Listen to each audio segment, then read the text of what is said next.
Only home now. From where? Wala ho, Tay. Huwag na ho kayong umasang makita pa si Fernando Jose. Dahil wala na ho kaming komunikasyon nun. Hindi na ho kami magkikita. Meeting with the client, Mama. Pagkatapos nun, nakita kami ni Gerardo. Are you sure? Yun lang ang mga ginawa mo the whole entire day. Yun lang ho, Ma. Anyway, pagod na ho ako. I'm going to bed. Sinungaling. Huwag na huwag ka magsisinungaling sa akin.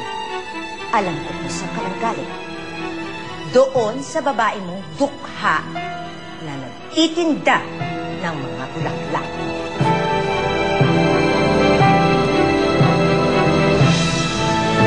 Ma'am, siya po yung babaeng tinaloloko ni Sir. Maganda ka nga talaga, pero mahirap. Isang dukhang tagahalo lamang ng lupa. Kung ang ate mo at saka yan si Fernando siya hindi nagkikita, eh di sana ang lungkot-lungkot niya. Ganon yun. Talaga bang hindi na kayo nakikita ni Fernando, Jose? O nagsisinungaling ka lang sa akin? Sagutin mo ako ng maayos. Kung hindi, tatamaan ka sa akin. Bakit ka tumawag? Magtapat ka.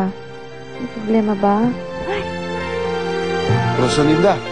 si Ate Pedra. Halika, bilis. Rosalinda? Inay? Sino yung kasama mo?